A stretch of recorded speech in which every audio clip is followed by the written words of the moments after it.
Bon, alors, bienvenue à cet événement qu'on fait sur un format un peu différent, malheureusement, mais qu'on voulait quand même faire, qu'on tenait à faire parce que voilà, on se dit qu'il y a des sujets qui doivent quand même, être discutés, malgré la situation. Donc, je vais vous dire juste 2 mots sur, nous, sur notre espace de coworking. Donc on est situé à Montaix, en Valais, si pour ceux qui connaissent pas trop. On existe depuis 2016.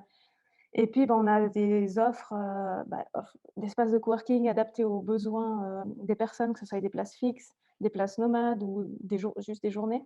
On a aussi une salle de réunion qui est ouverte à tout le monde. Et puis aussi, on a une communauté qui est assez variée. On a des indépendants, des petites entreprises qui sont en démarrage ou qui sont déjà établies. On a des personnes salariées qui sont en télétravail et puis aussi des personnes qui ont des projets personnels qui est pas forcément dans le cadre du travail, mais qui peut être la rédaction d'un livre, par exemple. Et puis, on a aussi, des étudiantes et étudiants. Alors, si vous ne connaissez pas la Maison Blanche, et même si vous habitez loin, enfin, apparemment, il y a pas mal de personnes qui viennent d'un peu plus loin que que la région du Chablais, mais vous pouvez venir nous rendre visite, avec une visite que vous pouvez trouver sur notre site internet. Vous pouvez réserver la visite. On a des créneaux horaires et puis on vous reçoit volontiers, voilà, pour vous faire découvrir l'endroit.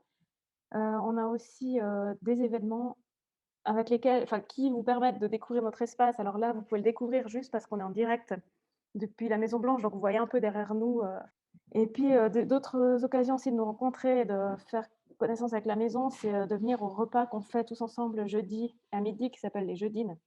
Il suffit de nous écrire un mail pour dire que vous voulez, participer et puis voilà. Et puis si vous avez toute autre question sur, l'espace de coworking, que vous seriez intéressé à travailler chez nous, à visiter, n'hésitez pas à nous écrire un email. Vous trouvez aussi, vous avez tous reçu, en fait, un email de confirmation, donc voilà. Vous nous réécrivez à hello@lamaisonblanche.ch. Je laisse la parole à Natacha maintenant.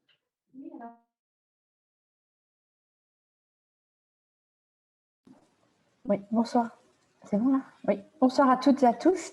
Et merci beaucoup de participer à notre deuxième événement. Donc cette année, on a choisi de développer 3 thèmes. Le premier tourné vers le management participatif, qui est un thème un peu boîte à outils avec un atelier. On a eu cet événement dans cet esprit en novembre, qui était sur la prise de décision par consentement. On a choisi 2 autres thèmes, la digitalisation de l'agriculture et le tourisme 4 saisons, dont le but est d'inspirer les participants et de permettre l'émergence d'idées et de projets. Alors évidemment, comme disait Maud, on a opté pour la version en ligne vu les conditions sanitaires, et nous sommes quand même ravis que Christian Niels Schwab se soit déplacé, et il est donc en direct de la Maison Blanche. Donc il présentera d'abord un panorama de la situation alimentaire actuelle qui sera ponctué par un quiz, et il exposera ensuite des défis dû à la croissance de la population, et enfin des solutions technologiques permettant d'envisager le futur. On a aussi la chance d'avoir avec nous en visio Tulipan Zollinger, qui est donc semencier aux Évouettes, aussi en Valais, qui travaille des produits 100% biologiques et garantis libres de génie génétique dans son exploitation. L'entreprise a reçu cette année le prix créateur de la Banque cantonale du Valais pour sa gamme de produits cosmétiques. Elle explore de nombreuses pistes de développement, et donc on pourra en parler en parallèle avec Christian. À la suite de la présentation, Christian et Tulipan échangeront, et puis on espère que ça vous donnera des sources d'inspiration. Vous avez la possibilité de poser des questions sur le chat. Maud se charge de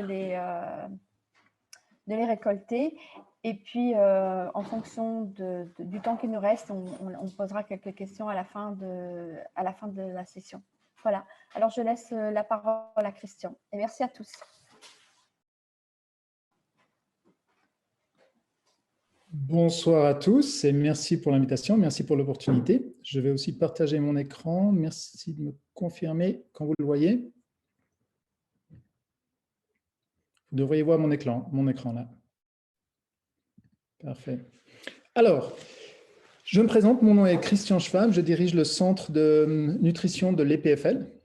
Ce soir, la thématique, vous l'avez compris, c'est comment nourrir la planète d'ici un horizon 2050, puisque les défis auxquels font face l'humanité dans ce domaine sont considérables. Et je vais illustrer des éléments de solution, en particulier du point de vue de la science et de la technologie. Mais je tiens à dire que la science et la technologie ne sera qu'une partie de la solution. Il y en a bien d'autres, mais dans mon rôle ce soir, je vais essentiellement parler de ça. On y reviendra. Alors, tout d'abord, on ne peut pas parler de nutrition ou de nutrigénétique sans maîtriser quelques notions de base de métabolomique ou de dysbiosis du microbiome. Donc, j'aimerais passer déjà un petit quart d'heure pour vous expliquer en gros ce tableau. Non, ce n'est pas vrai, on ne va pas faire ça. Je voulais contextualiser un petit peu la discussion. Quels sont les enjeux liés à l'alimentation ? Vous le savez peut-être, l'alimentation, c'est aujourd'hui le plus grand contributeur aux effets de changement climatique. On ne s'en rend pas toujours compte, enfin la conscience va croissante, mais on n'a pas toujours associé la nourriture à ça. On pense au transport, aux avions, aux voitures, etc. Mais en fait, c'est la nourriture qui a le plus gros impact. Et là, je vais partager avec vous quelques chiffres qui sont pour le moins inquiétants. D'abord, la production de nourriture consomme 37% des terres émergées. C'est considérable. Et sachant les problématiques de réchauffement climatique qui mettent certaines de ces géographies sous pression, la question « où produira-t-on la nourriture de demain ?» est en soi très pertinente. La nourriture, c'est 25% des émissions à effet de serre, tout confondu. Quand je parle des chaînes de valeur de la nourriture, c'est vraiment depuis la production, la transformation, le transport, le retailing, la préparation à la maison et la consommation. Mais tout confondu, c'est un quart des émissions de CO2. C'est 70% de l'eau claire prélevée. Sachant que l'eau, c'est déjà la source de tension géopolitique numéro 1 au monde devant les hydrocarbures et ça va croissant. Et un tiers de la production de nourriture mondiale vient de régions géographiques qui sont dites en situation de stress hydrique, c'est-à-dire que l'alimentation en eau n'est plus garantie. Donc, les tensions à venir, de nouveau avec les réchauffements climatiques et en termes géopolitiques, sont considérables. Si nos amis de l'UDC pensent qu'on a un problème d'immigration aujourd'hui, attendez. Les emballages alimentaires, c'est également la moitié des 140 millions de tonnes de déchets plastiques par année. On a tous vu ces images d'îles flottantes de 6e continent, et bien la moitié vient du food. D'après une fondation, Ellen MacArthur, d'ici 2050, il y aura plus de plastique dans la mer que de poissons. Et l'alimentation, c'est la moitié de tout ça. C'est 70% de la réduction de la biodiversité. On a tous entendu qu'on est entré dans la 6e ère d'extinction massive. Sur 8,7 millions, je crois, d'espèces, il y en a 1 million animales et végétales qui seraient en danger à court et moyen terme. Eh bien, 70% de l'effet sur cette perte de biodiversité vient, une fois encore, des chaînes de production d'alimentation. Un chiffre qui est probablement un des plus dérangeants, c'est 32% de la nourriture produite au monde n'est jamais consommée, elle est perdue. Et on reviendra abondamment là-dessus.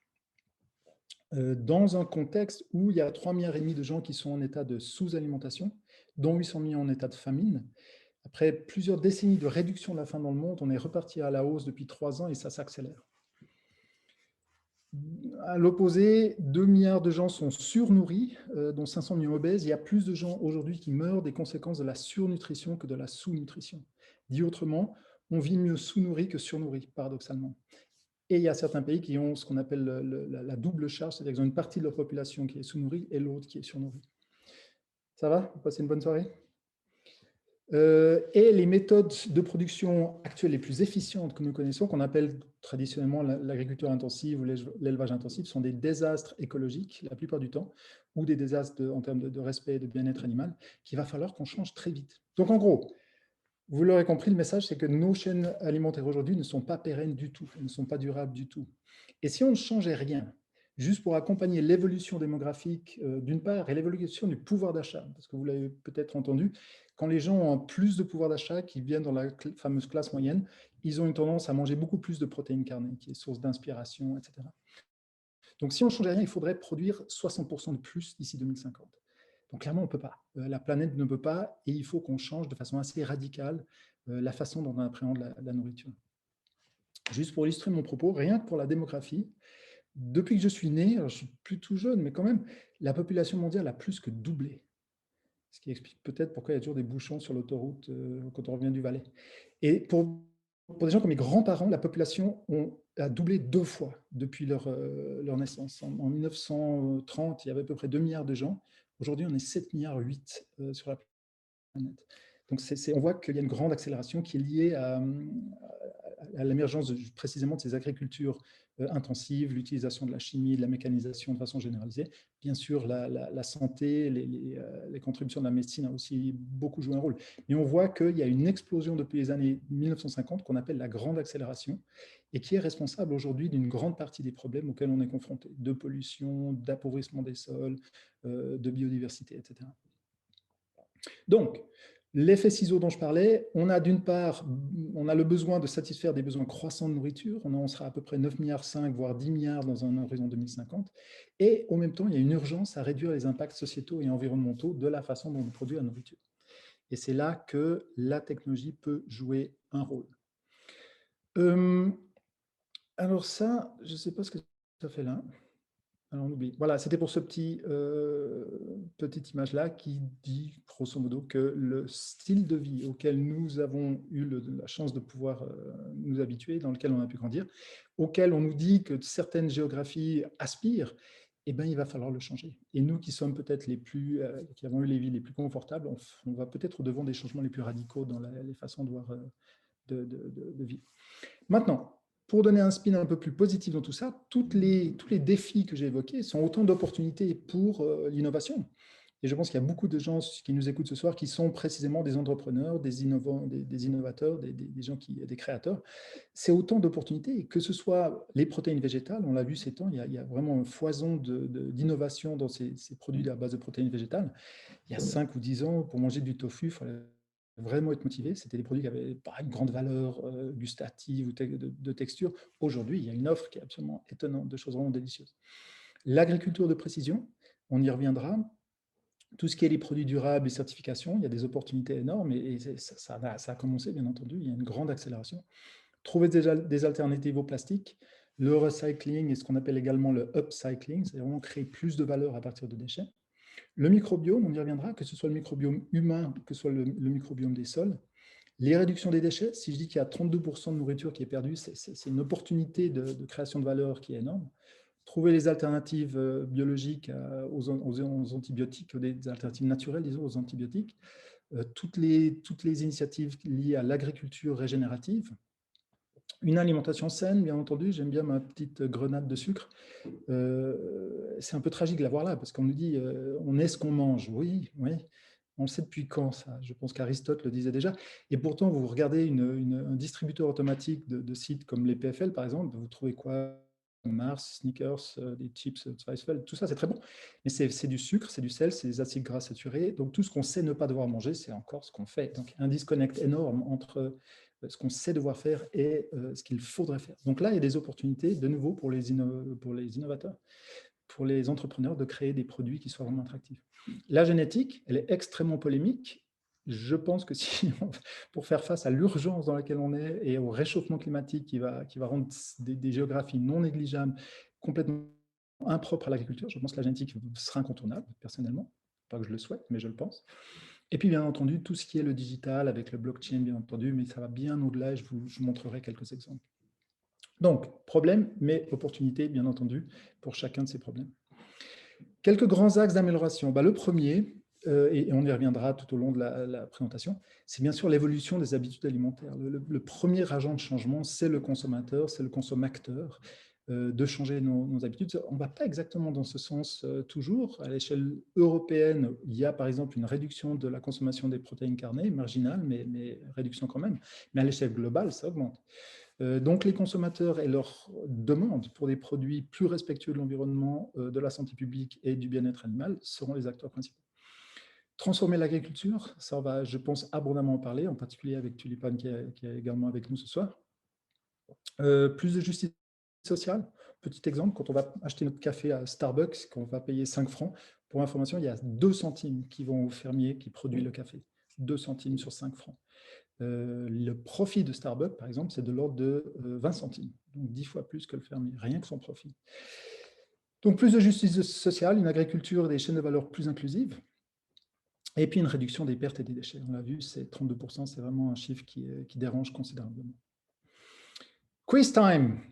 Là, c'est juste pour s'assurer l'attention de tout le monde. Je vais vous poser quelques petites questions. Et puis, ce sera l'occasion de partager aussi quelques connaissances avec vous. Qu'est-ce qu'on appelle la révolution verte? Est-ce que c'est l'apparition des végétariens et véganes comme phénomène social? Est-ce que c'est l'introduction généralisée des produits chimiques et de la mécanisation dans l'agriculture? Ou est-ce que c'est la transition écologique vers des sources d'énergie durables? Alors, on ne va pas prendre les votes, mais je vous laisse quelques secondes pour y réfléchir.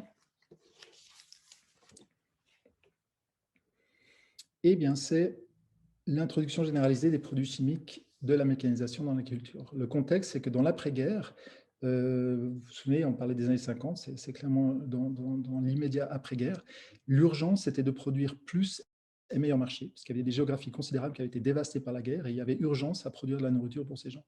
D'où l'introduction des produits chimiques, d'où l'introduction de la mécanisation. Il y avait tout aussi une conversion de certaines capacités militaires qui ont été reconverties pour l'agriculture. Et du coup, ça a permis l'explosion de la production, mais littéralement.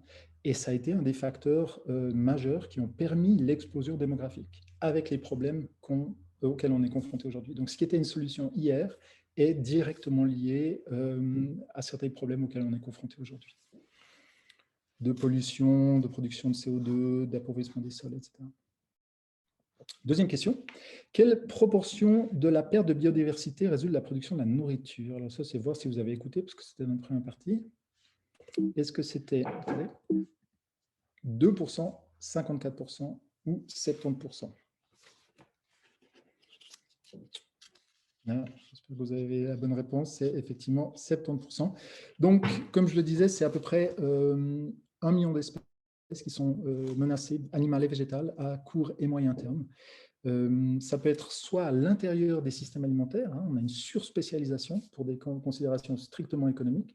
On a aujourd'hui 3 cultures qui sont le maïs, le blé et le riz, qui représentent 60% de la production de calories. Donc, on a vraiment surspécialisé à l'intérieur. Mais c'est aussi, et plus encore, bien sûr, l'impact de l'agriculture sur les écosystèmes environnants, qui est non négligeable, en passant par la déforestation jusqu'à la pollution, l'eutrophication des eaux, etc.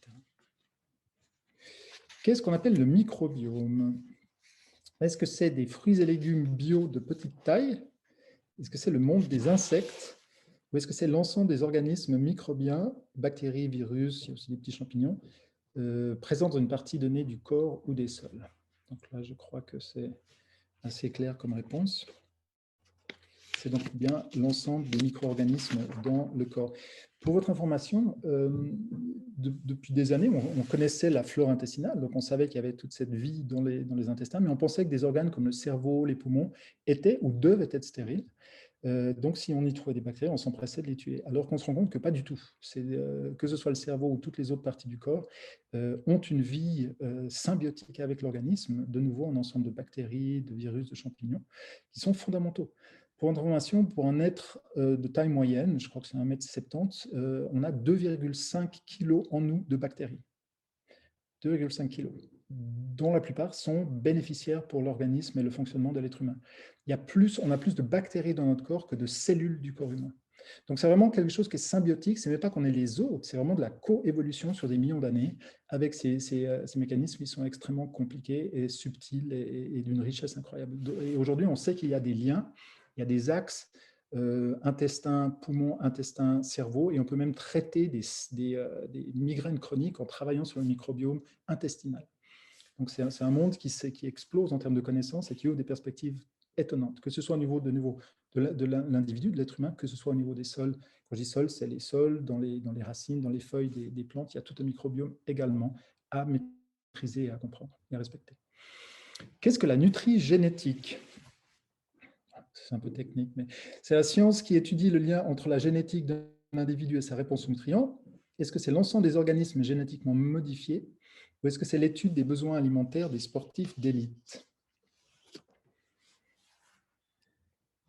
Eh bien, c'est le premier, vous l'aurez sûrement reconnu. Pourquoi j'insiste là-dessus? Parce que c'est vraiment, on est ce qu'on mange, mais c'est ça. Si on veut avoir une utilisation demain qui soit plus respectueuse des limites de l'environnement, des ressources de l'environnement, il y a encore beaucoup de chemin à faire, beaucoup de compréhension à acquérir pour ce qui est de nos besoins réels au niveau de l'individu en nutriments. Quelle est la réponse de nos organismes aux nutriments, de sorte à ajuster une fois encore les régimes alimentaires pour une utilisation plus rationnelle des ressources naturelles. Prochaine question, il y en a encore 3 ou 4, je crois. Dans les pays industrialisés, quelle proportion de l'ensemble des coûts de la santé est-elle consacrée à la prévention? Ça, c'est le deuxième chiffre qui me dérange profondément. Est-ce que c'est 3%? Est-ce que c'est 55% qui va à la prévention? Ou est-ce que c'est 75% des coûts de la santé qui va à la prévention? Moi, avec mon introduction, j'ai peut-être donné quelques indications. C'est 3%. Si vous prenez dans les pays industrialisés, donc l'OCDE, l'ensemble des coûts de la santé, 3% seulement vont à la prévention. Le reste va à la thérapie, à la médication, à l'hospitalisation, etc. On est vraiment très, très loin du paradigme du docteur chinois qu'on va consulter pour qu'il nous maintienne en bonne santé. Tout notre paradigme occidental, c'est on attend de tomber malade et on soigne derrière. Mais si on regarde les tendances lourdes que sont le vieillissement de la population, que sont les coûts de la santé qui explosent, je crois de mémoire, aux États-Unis en 2005, le coût moyen de la santé par individu, c'était 2 400 $. En 2015, c'est 4 000 $. Donc c'est juste une évolution qu'on ne peut pas se permettre. Donc il va falloir changer ce paradigme. Et c'est là que l'alimentation intervient. On est ce qu'on mange, et pour le meilleur cette fois. Donc il va falloir pivoter, comme on dit traditionnellement, tous les savoirs qu'on a acquis en termes de génomique, de métabolisme, etc., de fins thérapeutiques / pharma vers des fins préventives / food, donc nutrition. Quelle proportion de la nourriture? De nouveau, alors ça, si vous n'avez pas retenu le chiffre, vous pouvez tout de suite déconnecter. C'est 32%. 32% de la population, de la production de nourriture mondiale n'est jamais consommée. C'est 1,6 milliard de tonnes par année. Je ne sais pas si vous pouvez vous représenter à quoi ressemble une montagne d'1,6 milliard de tonnes. Moi, je n'arrive pas. Est-ce que c'est une colline? Est-ce que c'est une montagne? Je ne sais pas. Pour la Suisse, toute seule, c'est 2,6 millions de tonnes de déchets de nourriture par année.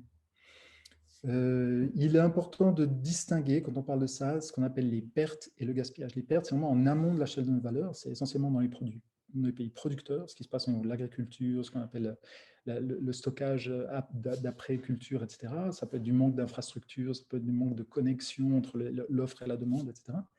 Et puis le gaspillage, c'est vraiment ce qui se passe entre les rayonnages des supermarchés et le consommateur et ses habitudes de consommation. Si vous regardez aux États-Unis, sur l'ensemble de la nourriture perdue, 84% c'est lié au gaspillage des comportements de la distribution des consommateurs. En Afrique, c'est que 5%. C'est-à-dire que si la nourriture arrive jusqu'au rayonnage, elle n'est pas perdue. Donc c'est vraiment, je crois au Japon à l'époque, c'était 97%, c'était du gaspillage, parce que du fait de cette culture du super frais qu'ils ont, dès que quelque chose n'est plus super frais, c'était jeté, alors que c'était probablement tout à fait comestible. Donc là, il y a vraiment beaucoup de choses à faire. La bonne nouvelle, c'est qu'il y a plein d'initiatives de par le monde. On a vu ces campagnes en Suisse également de chasse contre le gaspillage à la nourriture. Donc il y a une grosse évolution, mais ça reste énorme. Quel est le plus gros enjeu pour pouvoir nourrir correctement toute la planète? Donc, vraiment l'élément quantitatif. D'ici 2050, vous vous souvenez, on a encore 2 milliards et demi de gens supplémentaires qui vont nous rejoindre. Comment on va les nourrir? Est-ce que c'est réduire les coûts de transport pour que la nourriture soit plus abordable? Est-ce que c'est produire suffisamment de protéines? Ou est-ce que c'est réduire le prix des produits, tout simplement? Eh bien, c'est produire suffisamment de protéines. La réalité, c'est que les protéines, c'est l'élément constitutif de notre organisme, c'est vraiment la brique constitutive de notre organisme. Et c'est un terme de biomasse, il va falloir produire beaucoup de protéines d'ici demain. Une des grandes sources de production de protéines, on le sait, c'est les protéines carnées, c'est la viande, en particulier la viande rouge. Mais c'est de loin pas la seule, il y a plein d'autres sources d'origine végétale en particulier, les légumineuses, les céréales, les oléagineux, les fruits secs, les algues, etc. Donc, et on voit aujourd'hui une offre considérable se développer autour de ces protéines alternatives. Mais et la viande rouge, au contraire, est de plus en plus sous pression et de plus en plus controversée de par ses impacts négatifs sur l'environnement. Et c'est la transition toute trouvée pour la prochaine question. Pour produire 1 kilo de protéines de bœuf, combien faut-il consommer de protéines végétales? Combien faut-il donner en feed, comme on appelle, à nourrir aux vaches pour qu'elles produisent 1 kilo de protéines? Est-ce que c'est 2,3 kilos, est-ce que c'est 10 kilos ou est-ce que c'est 13 kilos? Eh bien, il faut les nourrir avec 10 kilos de protéines végétales pour qu'elles produisent 1 kg de protéines animales. Alors clairement, ce n'est pas la même qualité de protéines, hein. Il y a une différence qualitative qui est non négligeable, il y a des apports en nutriments qui sont distincts, donc je ne suis pas en train de dire que c'est l'équivalent, mais on voit quand même l'ordre de grandeur de ce qu'on appelle, cette conversion animale qui est considérable. Et c'est souvent des 10 kg de protéines végétales qui seraient potentiellement consommables par les êtres humains. Et ça, c'est pour le côté masse, biomasse. Maintenant, si on regarde en termes d'énergie, pour produire une calorie, donc la calorie, c'est pour le coup, si la protéine, c'est l'élément physique constitutif, la calorie, c'est l'unité énergétique, c'est vraiment la source d'énergie. Pour produire une calorie d'origine animale, combien faut-il investir de calories pour la produire ? Que ce soit l'essence qu'on met dans le tracteur, que ce soit alimenter nos frigos dans la chaîne de distribution, que ce soit allumer notre four pour l'apprêter à la maison. Est-ce qu'il faut investir une demi-calorie pour produire une calorie animale? Est-ce qu'il y a l'équivalent? Pour une calorie investie, on retire une calorie produite, ou est-ce qu'il faut investir 34 calories pour en produire une? Eh bien, c'est 34. Il faut investir 34 calories d'énergie pour produire une calorie d'origine animale. Donc, on voit au jour d'aujourd'hui où l'énergie, si vous parlez CO2, émissions de réchauffement climatique, ça se passe beaucoup au niveau de l'énergie, c'est un bilan énergétique qui est juste catastrophique. Voilà, c'était pour notre petit quiz. Maintenant, je vais vous donner quelques exemples d'innovation technologique. Alors, encore une fois, j'insiste sur le fait que la technologie, et même si, parce que des fois, quand on vient de l'EPFL, on pense par défaut qu'on croit que la science, ça va tout résoudre. Pas du tout. Loin s'en faut. Il y a beaucoup de choses autres à faire et on reviendra là-dessus. Mais dans mon rôle, je voulais quand même vous présenter un petit florilège d'innovations technologiques qui sont de nature, ou seraient de nature, ou seront de nature à améliorer cette équation et à rendre nos systèmes alimentaires un peu plus pérennes. Pour ce faire, j'ai distingué en 3 groupes pour mettre un petit peu d'ordre. Le premier groupe, c'est les innovations qui permettent d'influencer la demande des consommateurs pour des produits plus respectueux de l'environnement en particulier, ou plus sains, ou les deux, idéalement. Une deuxième famille de produits qui aide à la connectivité des chaînes de valeur. Elles sont éminemment fragmentées et disconnectées aujourd'hui. C'est une des raisons qui explique les 32% de pertes. Et puis une troisième série d'innovations qui sont alors là strictement liées à une production plus efficace, qui sont moins gourmandes de ressources pour produire les calories, les protéines dont nous avons besoin. Alors, le premier, je vais vous parler donc de ce groupe d'influencer la demande et revenir, insister un petit peu lourdement sur cette notion des calories, des protéines, pardon, la source des protéines de demain.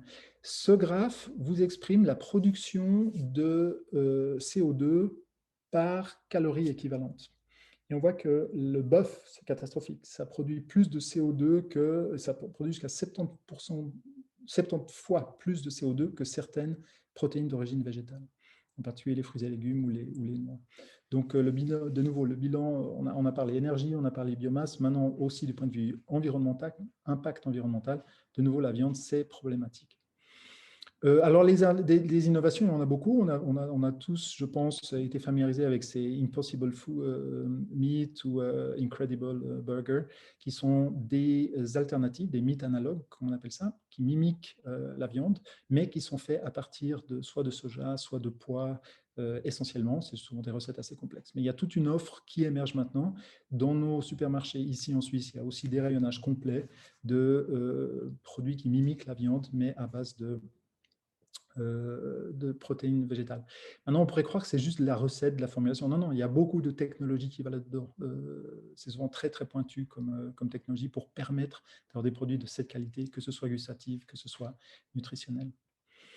Les insectes, les incontournables insectes, des fois, on présente ça comme une grande nouveauté, alors qu'au fond, avant qu'on leur donne du poisson ou de la farine de poulet, les poulets, ils mangeaient des insectes, donc c'est un peu un retour en arrière. Mais pour le faire de manière efficace, il y a beaucoup, une fois encore, de science et de technologie qui va là-dedans. C'est des environnements de production qui sont extrêmement contrôlés. Il y a beaucoup d'intelligence artificielle, de robotique et autres, pour arriver à des solutions qui soient économiquement viables. Donc, quand on parle d'insectes, il y a bien sûr les petits sachets d'insectes à la Migros, mais pour moi, ce n'est pas par là que ça va entrer le plus fort en termes de consommation humaine. Ce sera plutôt des farines d'insectes, que ce soit comme ingrédients dans des barres énergétiques, des choses comme ceci, que ce soit alors pour l'alimentation animale. Mais il y a beaucoup qui se fait de nos jours en termes de protéines à base d'insectes. Pour guider les consommateurs, pour les aider à faire leurs choix, il y a un exemple de start-up que je trouve intéressante, qui s'appelle Impact Vision. Ils travaillent sur l'imagerie hyperspectrale, c'est-à-dire la vision avec des caméras qui ont une large bande d'ondes électromagnétiques et qui leur permettent d'interroger les produits qui sont devant eux, que ce soit une fraise, un avocat, etc.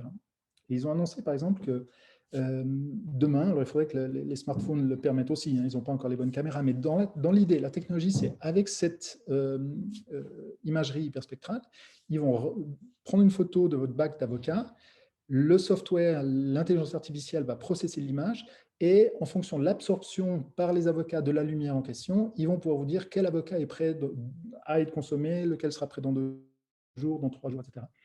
Ou demain aussi détecter la présence de contaminants, de choses comme ceci, simplement par une imagerie à la disposition des consommateurs. Donc ça, par exemple, ça permettrait de guider le consommateur dans ses choix, permettre de réduire les pertes inutiles, etc. Ou alors permettre des politiques de prix qui ne soient plus basées sur la quantité, parce qu'aujourd'hui, on paye nos carottes au kilo, qu'elles aient une valeur nutritionnelle forte ou faible, indépendamment, simplement, ils doivent être jolis. Demain, avec ce genre de technologie, on pourra interroger le produit et dire, est-ce que les nutriments sont là? Est-ce que c'est un produit qui est riche en nutriments? Il y a toute une mouvance d'apps, comme on appelle ça, pour les consommateurs qui leur permettent de nouveau de les guider dans leur choix alimentaire. Ça, c'est un exemple parmi beaucoup. Il y en a vraiment plusieurs là-dehors qui vont trouver leur place. C'est des apps, de nouveau, à disposition des consommateurs. Et généralement, ça marche en 3 étapes. D'une part, l'utilisateur entre ces biomarqueurs. Quel est mon taux en glycémie, quelle est l'acidité de mon sang, que sais-je, quelles sont aussi mes activités physiques, ou alors quels sont mes objectifs en termes de perte de poids, que sais-je. On entre tout ça, le software et toute l'intelligence qu'il y a dedans va processer cette information et donner en résultat qu'est-ce qu'on fait déjà bien, qu'est-ce qu'on pourrait améliorer dans nos habitudes alimentaires, à titre vraiment individuel, c'est ce qu'on appelle la nutrition personnalisée, et in fine, donner des recommandations pour un régime, des recettes et des achats qui soient parfaitement équilibrés, etc., pour l'individu. Je crois qu'il y a encore des interrogations sur l'adoption par les consommateurs, jusqu'à quel point les consommateurs vont faire cet effort-là, dans quelle mesure également ils vont être disposés à changer leurs mauvaises habitudes, reste à voir. Mais ce sont des outils où il y a énormément de sciences et technologies, de compétences nutritionnelles qui vont dans ces outils et qui sont de nouveau des guides à la décision pour les consommateurs. Pour ce qui est de l'agriculture, maintenant, on entre dans le volet de l'agriculture de précision. L'agriculture de précision, c'est généralement un peu tutti frutti, c'est-à-dire il y a toutes les compétences digitales de nouveau d'intelligence artificielle, de machine learning, deep learning, de big data, d'algorithmes, de modélisation, l'imagerie hyperspectrale, la reconnaissance d'images, par extension les capteurs, les sensors, par extension la robotique, donc c'est vraiment très riche. Mais la finalité de l'agriculture de précision, c'est d'avoir une agriculture qui soit plus respectueuse de l'environnement. Ça, ce sont des exemples de la région. Il y a le Combat Group qui a changé de nom maintenant, qui s'appelle Clean Greens, qui fait de l'aéroponie, c'est-à-dire que leurs légumes ne sont pas dans le sol, mais ils sont en suspension dans l'air. Et il y a des brumisateurs qui sprayent de l'eau avec tous les nutriments nécessaires sur les racines. Donc, il y a 0 déchet, il y a 0 contamination, il y a 0, etc. Donc, ils utilisent jusqu'à 95% moins d'eau que l'agriculture traditionnelle et il y a moins de déchets. Si vous allez cultiver des salades en champ, je crois qu'il y a par défaut, il y a entre 40 et 60% de déchets, c'est-à-dire toutes les feuilles qui ont été en contact avec la terre, etc., durant le transport, etc. C'est des produits qui sont très sensibles, alors que là, ils revendiquent 0 déchet. Colis, qui est une spin-off de l'EPFL, qui fait, c'est pas de l'aéroponie, mais ça utilise certaines des plateformes scientifiques similaires, mais du coup, c'est pour la culture à la maison. C'est permettre aux gens d'avoir des épices ou des salades dans leur salon, dans un environnement contrôlé qui le permettent. L'intégration des chaînes de valeur, vous vous souvenez, je le mentionnais, ça c'est un outil qui s'appelle Reuters Market, je ne sais plus quoi, qui offre aux petits agriculteurs tout un ensemble d'informations, que ce soit des informations sur le prix des intrants, avoir accès au marché, court-circuiter les intermédiaires qui se font des marges inutiles, etc. Ça leur donne accès à des informations pour l'agriculture, type météo, type par l'imagerie satellitaire, quels sont les endroits qui ont besoin d'être arrosés, etc. etc. Ça leur permet aussi de se connecter à leur marché, de nouveau, cette fois en aval, d'éviter les intermédiaires inutiles.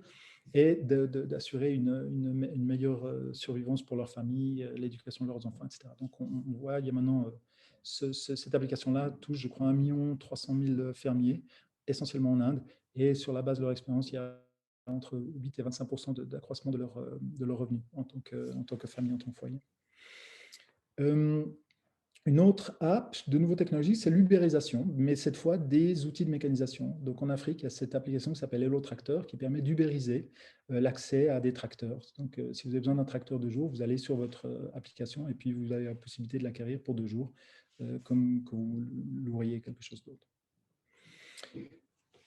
Toujours dans le chapitre intégration des chaînes de valeur, cette notion de blockchain et l'Internet des choses, IoT en anglais, c'est simplement l'utilisation de capteurs et de sensors qui vont permettre de suivre les denrées à travers l'ensemble de la chaîne de valeur. Et ce faisant, s'assurer d'une part de leur intégrité, de leur qualité, la gestion des stocks, la traçabilité en termes d'authenticité, etc. etc. Il y a cette application par IBM en partenariat avec Walmart, par exemple, qui couvre déjà 1 million de produits individuels. Et littéralement, si vous achetez votre purée de pommes de terre et que vous faites un scan du QR code qui est sur l'emballage, vous pouvez savoir quelles ont été les variétés de pommes de terre qui ont été utilisées, où est-ce qu'elles ont été grandies, où est-ce qu'elles ont été traitées, quel est leur mélange, quelle est la date à laquelle ça a été produit, etc. Alors, je ne suis pas sûr qu'on fasse tous l'effort d'aller interroger QR code, mais potentiellement, l'information est là. Un des grands avantages qu'il revendique, c'est que en cas de problème de qualité, il peut avoir une traçabilité instantanée. Par le passé, il leur fallait 7 jours en cas de problème identifié pour savoir où étaient les choses et les stopper. Maintenant, en 2,2 secondes, ils arrivent à stopper ça. Donc, en termes de résilience et de sécurité des food systems, il y a certains avantages. Toute la notion des capteurs et des sensors, donc de nouveau, on ne peut pas avoir de blockchain si on n'a pas du data, il faut générer ce data. Là, vous voyez Verigo avec toutes sortes de capteurs qui mettent au niveau de la palette, qui assurent les conditions de froid, de présence de gaz, présence de contaminants, etc., etc. Il y a des gens comme Safe Traces qui mettent des marqueurs ADN, et pour le coup, ils le mettent dans le produit. Donc, ils disent, interrogez pas l'emballage, interrogez le produit. C'est des choses qui sont comestibles et qui permettent la traçabilité et d'authentifier les produits en fonction des marqueurs qui sont dedans. Et les développements qui sont en cours, ça les PFL en particulier travaillent là-dessus, ce seront demain des marqueurs qui seront, il y a les technologies maintenant sont vraiment de l'ordre d'une fraction de l'épaisseur d'un cheveu. Ce sont des marqueurs qui sont dans l'emballage et qui permettent de détecter la présence de contaminants ou d'agents liés à la sénescence des produits ou la détérioration des produits, et que demain, on pourra juste interroger une fois de plus avec notre smartphone. Donc, de nouveau, en termes de produits, d'imaginer avoir des dates d'expiration dynamiques, c'est-à-dire non pas un truc par défaut, une date par défaut où on finit par jeter des choses qui auraient été comestibles, mais vraiment des datas, comment on appelle ça, la date, microdata, dynamique en fonction de la réalité, l'intégrité du produit au moment où il est. Donc de nouveau, avec pour vocation de réduire les pertes. On arrive gentiment au bout, je vous rassure. Toujours dans l'agriculture de précision, c'est un exemple que j'aime beaucoup. Ils sont basés dans la région d'Yverdon. C'est des gens qui s'appellent EcoRobotics. C'est un petit robot qui est entièrement autonome. Donc, il y a un positionnement GPS, il y a des panneaux solaires sur le dos, et puis il a une caméra, de nouveau hyperspectrale à l'avant. Il va faire des allers-retours dans son champ. Et il va arriver à identifier, grâce à son intelligence artificielle, toute petite émergence de mauvaises herbes. Et il va amener des bras sur cette mauvaise herbe et faire sprayer une microdose de produits phytosanitaires là où il y en a besoin, et ce faisant réduire entre 90 et 95% la quantité des intrants chimiques. Donc quand on compare ça avec l'image qu'on a de ces tracteurs avec leurs grands bras latéraux qui déversent des hectolitres de chimie pour rien, on se dit vraiment, mais qu'est-ce qu'on faisait, quoi ? Qu'est-ce qu'on faisait ? Ça, c'est un exemple de gens qui sont basés à Monté, qui s'appellent AgroFly. Ils sont plus spécialisés dans la vigne. J'espère que je ne dis pas de bêtises sur leur activité, mais en gros, c'est pour un épandage beaucoup plus précis, d'amener la quantité de produits phytosanitaires, la bonne quantité, au bon endroit, au bon moment, grâce à ces technologies. Donc, de nouveau, il y a beaucoup de technologies qui vont dans ce type d'application. Il y en a d'autres un petit peu dans le même esprit. Gamaya, qui est une spin-off de l'EPFL, de nouveau, c'est avec les drones, ils font toute cette lecture hyperspectrale des sols pour savoir qu'est-ce qu'il faut mettre où est-ce qu'il faut arroser, est-ce qu'il faut traiter pour tel insecte ou telle mauvaise herbe. Sensefly font un petit peu la même chose. Et il y a beaucoup d'autres gens qui travaillent avec l'imagerie satellitaire, pour le coup, avec des satellites en orbite. Oups. Et le dernier exemple, On parlait du microbiome tout à l'heure. Je disais, il y a celui des êtres humains dans nos corps et il y a celui des sols. On commence à mieux comprendre les microbiomes des sols, quelle est leur composition, quelles sont les bactéries, quelles sont les combinaisons de micro-organismes qui ont une influence positive sur les plantes, sur leur résilience à la chaleur, au manque d'eau, etc. Et juste en réactivant le microbiote naturel qui était là, qui est le fruit de coévolution sur des millions d'années, mais qu'on avait complètement inhibé avec ces hectolitres de produits chimiques qu'on avait déversés dessus, rien qu'en réactivant les microbiotes du sol, on arrive, et vous le voyez sur la petite photo là, c'est des plants de coton, où simplement en réactivant le microbiote, on a réussi à permettre à ces plants de coton de développer leur système racinaire et donc d'être plus résilients à des manques d'eau. Et vous vous souvenez du point que je faisais sur le stress hydrique auquel on est, qui menace. Voilà. En conclusion, les systèmes alimentaires aujourd'hui ne sont pas pérennes et ce sont les plus grands contributeurs aux effets de changement climatique. J'insiste une fois encore pour dire que la science, c'est un élément de solution et dans mon esprit, c'est en tout cas pas le seul. On entendra, je suis sûr, plus tard dans la discussion, en particulier au niveau de l'agriculture, il y a d'autres choses, ce qu'on appelle l'agriculture régénérative, avec des choses comme les rotations des cultures, l'agroécologie, la permaculture, l'agriculture périurbaine, les produits sanitaires faits maison ou bio, etc. Il y a bien des solutions à mobiliser avant d'aller chercher des trucs super affinés ou de l'édition génétique ou des choses comme ceci. J'en suis convaincu, sincèrement.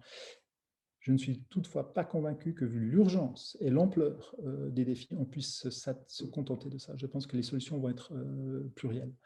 Et à ce titre, de nouveau, la science et la technologie, oui, mais aussi les politiques, et donc les citoyens qui vont élire les politiciens demain sur la base de leur programme, toute la notion d'éducation, les investissements, dans quelle mesure est-ce que la durabilité des choses est un critère d'investissement pour les venture capitalistes, pour les investissements institutionnels. Ça évolue, mais pas très vite. Les donneurs, toute la notion d'infrastructure, on parlait de la gestion des déchets, etc., ou les éviter ou les traiter, c'est souvent une question d'infrastructure. Les cadres légaux et incitatifs, les collaborations transversales, la nature des problèmes auxquels on est confronté, leur complexité est telle que maintenant, il va vraiment falloir apprendre à mettre des projets complexes et collaboratifs pour les solutionner. Et vous le voyez en rouge là, de nouveau, les consommateurs, ou comme on appelle aussi consommateurs, c'est le point de pression et l'agent de changement numéro 1, c'est chacun d'entre nous avec nos habitudes d'achat et de consommation qui pourront faire évoluer la chose. Donc, si je pouvais espérer que vous reteniez quelque chose, 3 points de cette présentation. D'une part, c'est l'ampleur et l'urgence des défis auxquels nous nous confrontons. Que l'innovation technologique sera un des éléments de la solution et que les consommateurs seront déterminants par leurs habitudes de consommation. On voit beaucoup de choses évoluer. Il y a aussi matière à se réjouir. On peut regretter que ce soit trop peu, trop tard. Une petite considération philosophique, les gens me disent « Oui, mais Christian, les gens ne vont jamais changer. » Je me dis « Oui, ils vont changer, parce qu'on va devoir changer, parce que Mère Nature va nous rappeler, elle commence à nous rappeler de façon de plus en plus directe qu'elle a ses limites et qu'elle en a assez. Donc je pense que ça va changer. La question, c'est quand.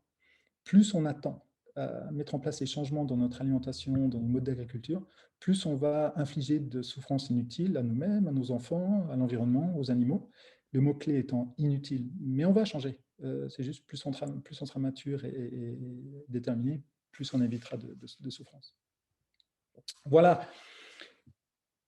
Un mot de conclusion de ma part. Est-ce qu'on va avoir demain des gélules de blanquettes de veau ou des pilules de fondue ou des choses comme ceci? Parce que ça, c'est un peu ces images de science-fiction. Sachez que je n'y crois pas du tout. Pour moi, il faut quand même rappeler que la nourriture, c'est d'abord le moyen numéro 1 d'expression culturelle et d'identification culturelle. La nourriture, c'est une opportunité de lien, de partage. C'est quelque chose d'éminemment social. Et c'est quelque chose d'extrêmement hédonique. C'est quelque chose qui doit amener du plaisir, de la satisfaction, par les goûts, par les textures, par les images, etc. Donc pour moi, toute innovation qui irait à l'encontre de ces 3 critères-là, culturel, social et gustatif, hédonique, n'a aucune chance de survie. Donc je ne suis pas du tout inquiet de ces petites pastilles. Voilà.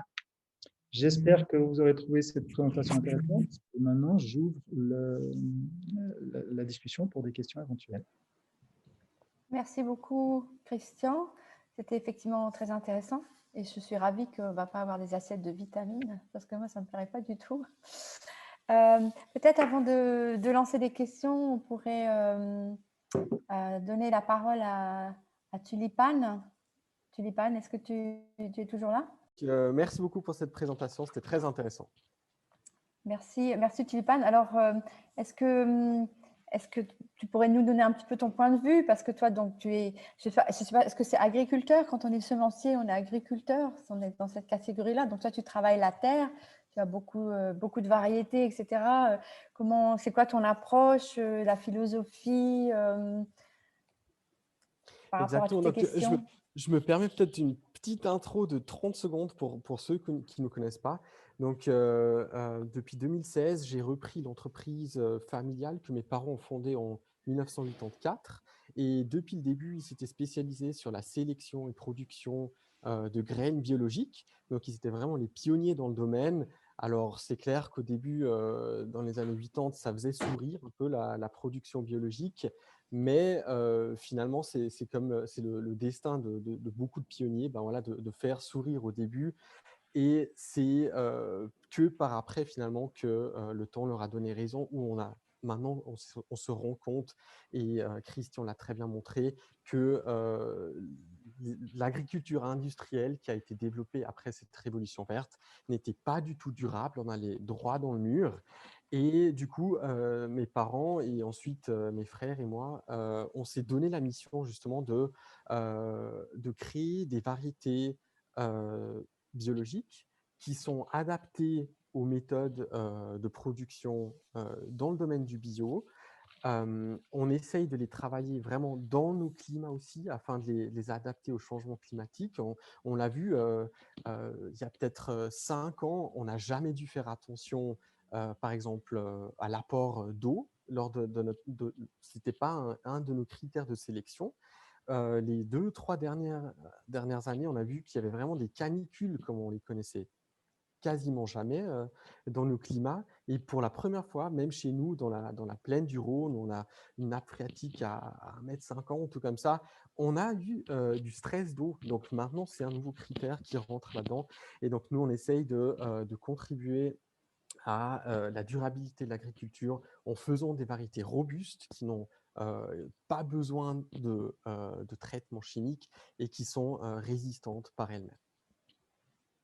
Donc, quand tu dis que vous faites des variétés, ça veut dire quoi faire des variétés? Vous mélangez des graines, vous faites… Alors, le métier de sélectionneur est très compliqué, mais étonnamment, il se base jusqu'à maintenant très souvent que sur le hasard.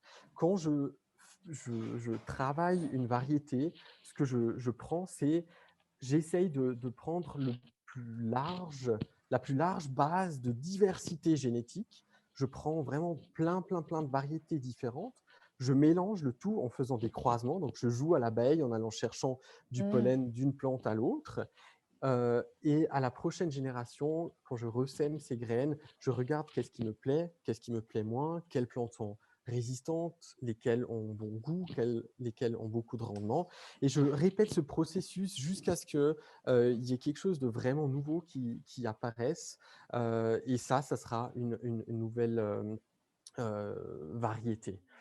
Et on l'a vu, donc il y a beaucoup de technologies que Christian a présentées, et c'est quelque chose que aucun représentant d'un corps de métier aime s'avouer, mais je pense que l'agriculture, jusqu'à il n'y a pas très longtemps, donc il y a quelques années, n'a pas vu beaucoup de progrès malheureusement. Donc, si on regarde l'histoire de l'agriculture, alors je ne sais pas, ça a commencé il y a quelques milliers d'années avec du travail de terre.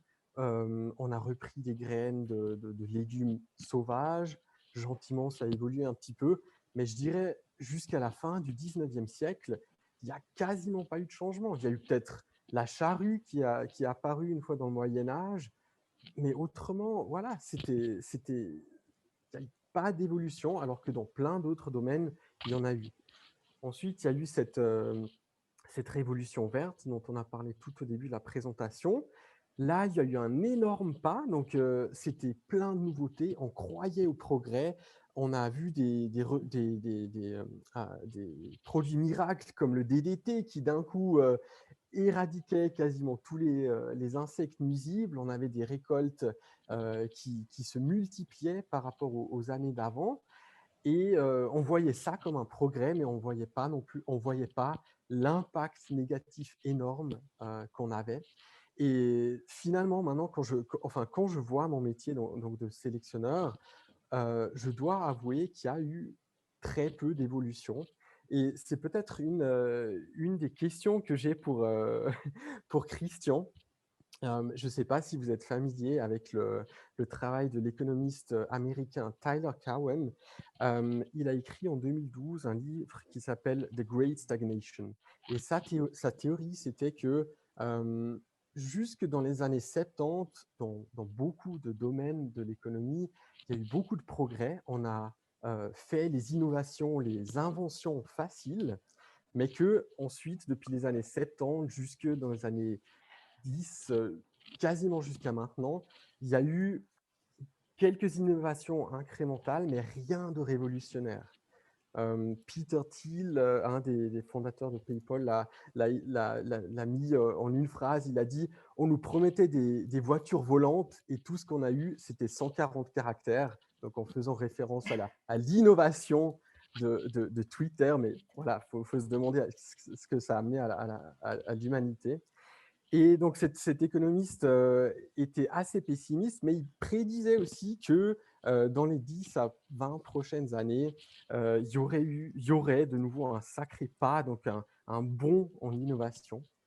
Et d'après lui, ça pourrait être 2020 où on voit ce bond. Donc, rien qu'en regardant ces 2 dernières semaines, on a eu un vaccin ARN, donc c'est le premier de la classe. Il a été développé en quelques mois. On a eu des batteries au lithium solide, quelque chose qui est absolument révolutionnaire. On a eu SpaceX qui avance à pas fulgurants dans l'exploration spatiale. Il y a quelques jours, Google a annoncé une avancée majeure dans l'intelligence artificielle pour découvrir la structure de protéines. Est-ce que, Christian, vous pensez que l'agriculture est aussi à ce pas de porte vers plein d'innovations pour vraiment qu'un agriculteur de, disons, 1900 ne reconnaisse plus notre agriculture dans 10 ans? Je crois qu'il y a le micro. Ouais. Tu peux le mettre.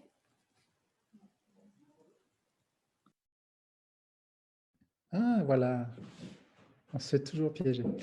Alors, je suis convaincu. C'est la réponse à votre question. Et la raison est la suivante. Déjà, le diagnostic, pourquoi ça a été aussi tardif, l'évolution? Pourquoi elle était aussi faible? Alors, il y a beaucoup d'analyses qui ont été faites. Et une des raisons identifiées, c'est que l'agriculture, par rapport à d'autres industries, le transport, l'entertainment, que sais-je, est une industrie qui est extrêmement fragmentée, avec des chaînes de valeur très spécifiques d'un pays à l'autre, et avec beaucoup d'interventions et de contrôle étatique. Donc, ce n'était pas très juteux comme investissement. Ça, c'est la première chose. Maintenant, ça change. Je pense que pas seulement pour des questions d'opportunités commerciales et économiques, qui a été un des moteurs essentiels d'autres exemples que vous avez cités, qui ont été le moteur principal. Maintenant, ce n'est pas tellement par l'attrait économique, c'est par la nécessité. Le fait que les gens se rendent compte qu'on a un problème et donc des opportunités. Et moi qui viens de l'agroalimentaire, hein, je suis maintenant du côté de l'EPFL depuis 2 ans, mais avant ça, j'étais dans le monde corporate, des boîtes comme Nestlé, Firmenich ou Tetra Pak. Le food n'intéressait personne. Il y a encore 3 ans, 5 ans, les gens voulaient du biotech, ensuite ils voulaient du fintech, ensuite ils voulaient des drones, du blockchain, que sais-je. Puis le food, c'était compliqué, c'est pas scalable, non, merci, on n'a pas le temps. Ça a changé radicalement.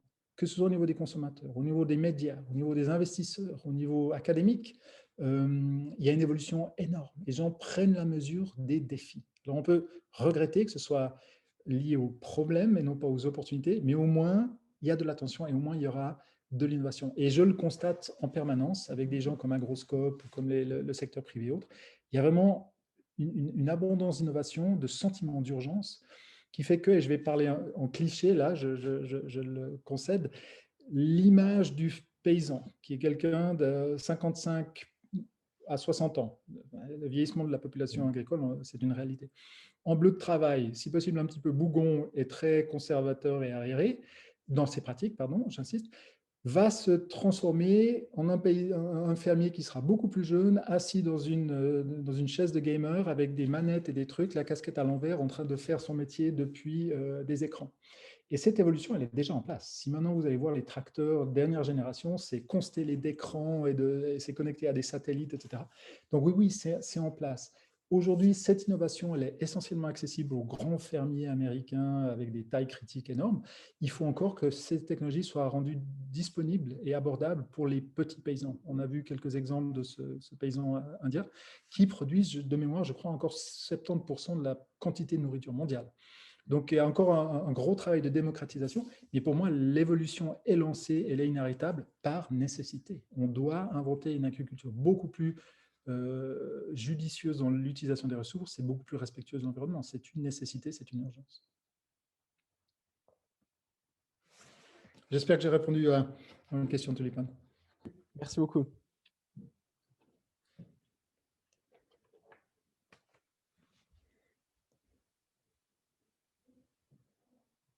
Je remets mon micro pour ne pas me faire piéger. Donc, il y a quelques petites remarques dans le chat. Quelqu'un parle des OGM qui étaient censés éliminer la faim dans le monde. Donc, Christian, tout à l'heure, tu as parlé quand même un petit peu de la génétique. Comment tu envisages cet aspect du futur de l'agriculture? Alors, il y a deux Christians. Il y a le Christian consommateur à qui on va faire manger demain des OGM. Alors, lui, il n'est pas content.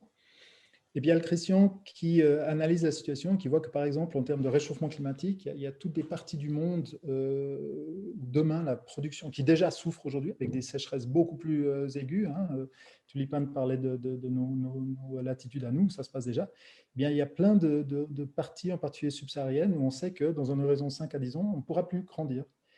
Ben moi, je ne vais pas aller expliquer à ces gens que voilà, il y a des solutions transgéniques qui permettent d'avoir des céréales avec des systèmes racinaires plus profonds que vous pourriez continuer à faire pousser, mais nous, on a décidé que non, vous n'aurez pas d'OGM, donc voilà, tant pis, il n'y a pas d'avenir pour vous. Je pousse le trait, mais je pense qu'il faut juste prendre la mesure d'un défi. Je m'excuse, je réponds un petit peu longuement et c'est indirect, mais je pense que l'enjeu, il est considérable. Je vais commencer par une anecdote. Je présentais une présentation un petit peu similaire lors des 50 ans de l'EPFL, technologie. À la fin de ma présentation, il y a une petite dame grisonnante, adorable, qui lève la main et timidement me dit « Monsieur Schwab, vous dites quoi aux gens qui ne pensent pas comme vous ?» Sous-entendu, moi, vous mettez mal à l'aise avec votre science et votre technologie. Et je comprends. Et moi, encore une fois, en tant que consommateur, je n'aime pas spécialement qu'on me rappelle toute la technologie qui va aller dans la nourriture. Mais juste un chiffre. Dans la période 2010-2060, et on est là, en 2020, dans la période 2010-2060, on va produire autant de nourriture que dans l'ensemble de l'histoire de l'humanité. Je répète, dans les 50 ans, de 2010 à 2060, on va produire autant de nourriture que dans l'ensemble de l'histoire de l'humanité.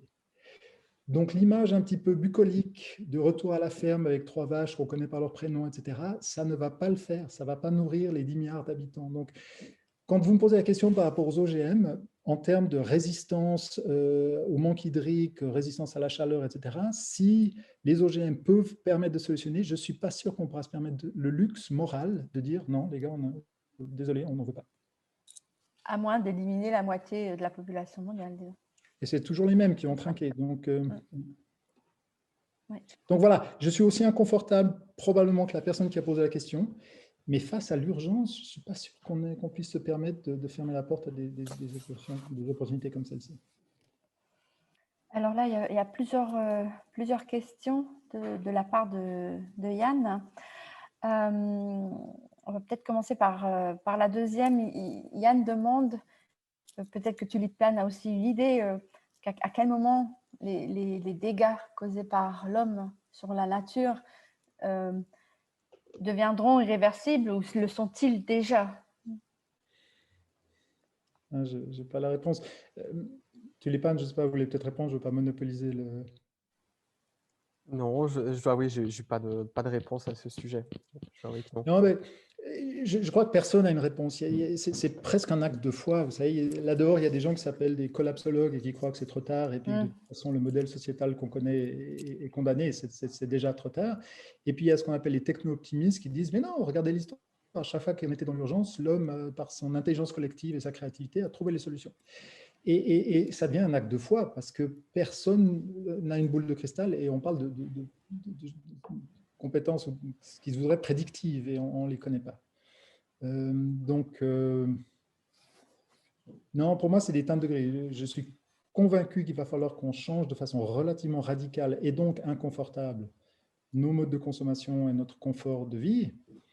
Mais où sur ce continuum, où est-ce que le curseur va se positionner et en quoi est-ce que la technologie pourra permettre de changer un petit peu et de s'affranchir de certaines contraintes actuelles? Ça, bien malin qui peut le dire. C'est plus un acte de foi, je crois. D'accord. Alors là, il y a Mathieu qui propose qu'on ouvre peut-être le débat et que les gens peuvent poser leurs questions plus directement. Comme ça, c'est plus fluide peut-être. Alors, n'oubliez pas de mettre votre micro pour poser la question, puis après de l'éteindre pour éviter les histoires de guitare, etc. Alors, il y a Alexandre qui a levé la main. Donc, vu qu'il est je bien vois pas discipliné, on va lui donner la parole. D'accord. Alors, Alexandre. Disons que c'est plutôt, ouais, c'est mi une question, mi une impression. Disons que dans ce qui nous a été présenté, je suis assez inquiet sur disons, l'imaginaire un peu qui est présenté, qui est assez technocratique. On sait que la technologie a aussi un impact au niveau de la production, donc en énergie grise et tout ça. Donc je m'interroge un peu là-dessus. Disons que j'ai l'impression que là où il faut vraiment jouer, c'est sur ce nouvel imaginaire où on consomme moins en étant plus sobre. Et j'ai l'impression que c'est là où vraiment ça va se jouer. Et j'ai pas l'impression que c'était un peu c'était pas vraiment là le lieu de la discussion. Et ça m'inquiète un petit peu dans le sens où j'ai vraiment l'impression que c'est vraiment là l'enjeu, quoi. C'est dans la réorientation des, des besoins essentiels. Je peux commenter? Volontiers. Merci Alexandre pour la remarque parce que elle est essentielle pour moi. La science et la technologie peut nous amener des outils, peut nous amener des plateformes, mais elle ne peut pas nous amener une direction. Et il faudrait commencer par décider quelle société, quel monde souhaitons-nous créer pour nous-mêmes et pour nos enfants avant toute chose, et que toute science ou technologie soit évaluée à cette aune-là. Est-ce qu'elle nous rapproche de ce monde dans lequel on a envie de vivre? Par défaut, on est dans le schéma où on a été dans les décennies à venir, et encore aujourd'hui, je crois que la 5G, c'est un bon exemple, où on est par défaut dans cette espèce de logique, si quelque chose peut être développé, il doit être développé. Et ça, c'est très dangereux, parce qu'il n'y a plus de guide moral, il n'y a plus de principe et de définition du modèle sociétal dans lequel on veut être. Mais ça, ce n'est pas une question de science, c'est une question de philosophie, de valeurs, d'éthique, de principe. Mais vous avez entièrement raison, Alexandre, ça manque. Et les philosophes n'arrivent pas à se faire entendre, ils ne sont pas audibles. Et si on a la science, vous connaissez ce petit adage, hein, science sans conscience n'est que ruine de l'âme, j'en suis convaincu. Et si aujourd'hui les gens ont un rapport si problématique à la science et à la technologie, pensez-y, mon père, la génération de mon père, tout ce qui portait une blouse blanche, c'était quasi divin. La science, le progrès, c'était une espèce de... On avait une confiance aveugle et inconditionnelle par rapport à la science. Aujourd'hui, il y a une méfiance inconditionnelle. La nouvelle génération en particulier dit « Ah, il y a de la technologie, de la science ». Votre inconfort, Alexandre, pour moi, il est tout à fait naturel et symptomatique. Pourquoi ? Parce que la science et la technologie a été mobilisée sur les décennies précédentes, en particulier dans le domaine food, à une finalité, une seule, qui est celle de la maximisation des profits. Donc, ils ont pris des produits, ils ont ressorti tout ce qui était bon, mais cher, pour remplacer par des émulsifiants, des machins, des trucs. Souvent, assez systématiquement, non, pas systématiquement, très souvent au détriment du produit, de la santé publique et donc du consommateur. Et après, on s'étonne pourquoi les gens ont un rapport problématique à la science aujourd'hui. Donc, pour moi, c'est éminemment problématique comme situation parce que je suis convaincu que la science doit faire partie de la solution, mais la science guidée par des principes éthiques, moraux, de valeurs et de projets de société forts. Et c'est ça le problème. Ce n'est pas la science. Ce n'est pas juger la science pour la science. Non, il faudrait arriver à la juger par son effet et sa contribution à nous amener là où on aimerait aller. Mais ça, c'est tout un débat moral, éthique, qui devrait être posé, rationnel, factuel, alors qu'on vit aujourd'hui dans un monde qui est éminemment émotionnel, avec les médias qui antagonisent tout le monde, et ça rend la chose très compliquée. On doit aujourd'hui prendre des décisions sur la construction de notre avenir qui demanderaient beaucoup de sérénité et de conscience, et on est dans un environnement extrêmement émotionnel, polarisé et antagonisant. C'est un danger, c'est vraiment un danger. Merci. Peut-être juste pour préciser, c'est-à-dire que ces technologies comme les OGM ou typiquement pour le climat sur le nucléaire, disons que c'est des grandes questions qui m'interrogent beaucoup et sur lesquelles je ne suis pas encore tranché. Et effectivement, ce projet de société, disons que ce qui m'inquiète plus, c'est effectivement cette non-question sur notre vision de notre avenir, en fait. C'est ça vraiment qui m'inquiète, quoi. Merci pour la Je réaction. partage votre inquiétude, Alexandre. Il y a une question pour Tulipane de Tina. Est-ce que vous avez dans l'entreprise une notion d'économie circulaire en termes d'énergie? Et est-ce que vous aimeriez les développer? Alors, absolument. Donc, comme dans toute entreprise, c'est tout déchet ou toute inefficacité, en fait, est par défaut mauvaise. Et bien sûr, on essaye de les éliminer. Notamment, par exemple, on vient de lancer un projet pour recycler ou upcycler, comme on l'a vu avant, une partie de nos déchets ou de produits secondaires.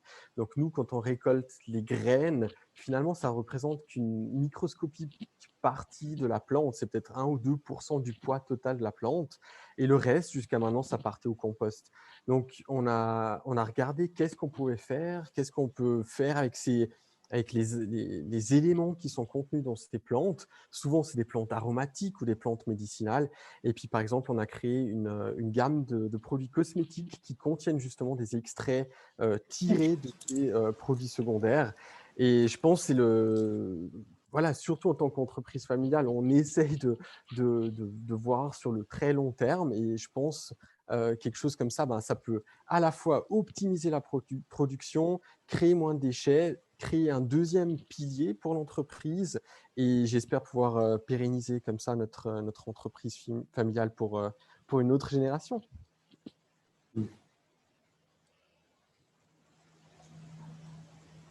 Alors, il y a plein de questions dans le chat, notamment. Alors, Julien qui demande. Si les gens veulent intervenir directement, c'est une bonne idée. Veulent juste... Ouais, aussi, mais après, je pense ceux qui écrivent, ils n'ont peut-être pas envie. Ou bien. Julien, tu veux? Oui. Oui, alors oui, j'ai écrit ma question. Attends, on t'entend pas, je crois. Tu es où? Voilà. Oui, alors j'ai écrit dans le chat, ma question c'était donc pour Christian. Tu parlais de 34 kilocalories, 34 calories d'énergie investie pour une calorie alimentaire produite. On va ajouter beaucoup de technologie. Il va y avoir un effet siphon. On va siphonner des ressources énergétiques. Et puis, comment on va pouvoir optimiser ça, étant donné qu'aujourd'hui, les énergies renouvelables, c'est tout à fait marginal dans le mix énergétique mondial. Est-ce qu'on ne va pas dans une spirale un petit peu infernale? On va devoir investir toujours plus d'énergie pour sortir des calories alimentaires. Alors, la science, la technologie peut être consommatrice, elle peut être source d'économie d'énergie. Repense à l'exemple que je donnais de l'agriculture de précision, où tu mets un petit robot autonome qui est alimenté par l'énergie solaire et qui te permet de réduire 97% des intrants chimiques. C'est autant d'économies d'énergie qui auraient été investies à produire ces produits chimiques par ailleurs. Donc, alors ça, je peux t'affirmer que pour des écoles de technologie comme les PFL, par exemple, l'équation énergétique est au cœur de tout développement. On se rend compte, par exemple, prends le digital, où le digital, au début, un peu comme disait Tulipan, au départ, quand on faisait de l'agriculture, la consommation en eau, on s'en foutait.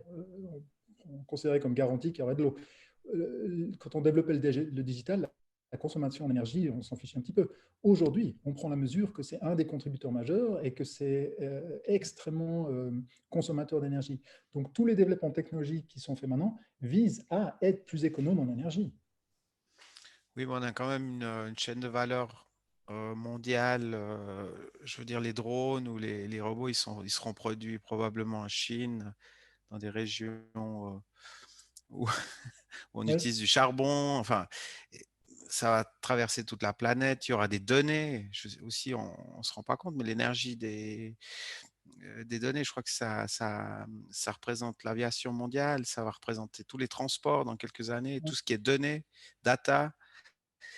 Non, non, tu as raison. Mais J'ai encore un une fois, peu de peine à voir le. C'est toujours le problème du découplage. Hein. On découple. Est-ce qu'on essaie de découpler la croissance à la consommation d'énergie? On voit qu'on n'y arrive pas hein, pour l'instant. Est-ce qu'on va pas dans la mauvaise direction aussi par non, rapport à ça? pour moi, il n'y a pas de fatalité. Le point que tu soulèves est essentiel, mais c'est la fameuse, comment on dit les LCA en français, les Life Cycle Analysis, les études de cycle de vie, qui est donc cette science qui permet de mesurer l'empreinte systémique d'un bout à l'autre d'une solution. Comme tu le dis très justement, si on produit un drone qui économise au niveau du champ, mais qui a en amont créé une empreinte environnementale catastrophique en termes de production, d'utilisation de terre, rare, que sais-je, l'équation totale et systémique, elle est négative. Mais maintenant, c'est vraiment, je crois que cette réalisation est là. Les gens qui font ces développements prennent ce type de mesures pour faire la démonstration parce qu'on le leur demande, que ce soit les investisseurs, que ce soit les clients institutionnels, leur disent mais votre solution, est-ce que vraiment elle a un impact positif systémique sur la consommation d'énergie et la production de gaz de CO2? Donc, il ne faut juste pas faire l'association technologie égale de pire en pire. Il y a des éléments qui visent précisément à améliorer l'équation. Et c'est ceux-là qui vont survivre, qui vont être économiquement viables. Merci. Mais pour ce faire, je peux encore prendre 2 minutes? Est-ce que vous êtes tous familiers avec la notion du juste prix, du true cost, qui est l'idée que chaque produit devrait intégrer l'ensemble des coûts des externalités qu'il porte? Je vais prendre un exemple que moi je trouve assez choquant. Mais ça va vraiment dans le sens de ce que Julien disait. Il faut vraiment avoir l'équation d'ensemble en tête pour guider nos choix. Si ce soir, vous voulez souper d'une lasagne, allez, Findus, pour ne citer personne. Cette lasagne Findus a été produite à partir d'ingrédients qui viennent de l'agriculture traditionnelle, produits dans les 4 coins du monde, à grand renfort d'agriculture industrielle, de consommation d'eau, production de CO2, là-dehors.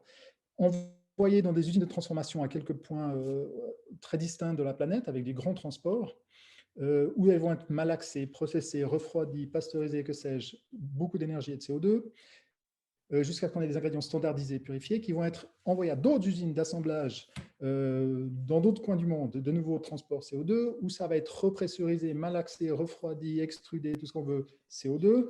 Et là, on a la jolie petite lasagne dans une petite barquette d'aluminium, CO2, retransportée dans tous les coins de l'Europe, dans tous les supermarchés, CO2. Arrive à la maison, on allume notre four, CO2, pollution, et on mange une jolie lasagne. Si vous décidez de dîner de cette lasagne ce soir, vous payerez moins cher que si vous mangez de 3 aubergines d'un paysan bio de la région de Montaix. C'est absurde.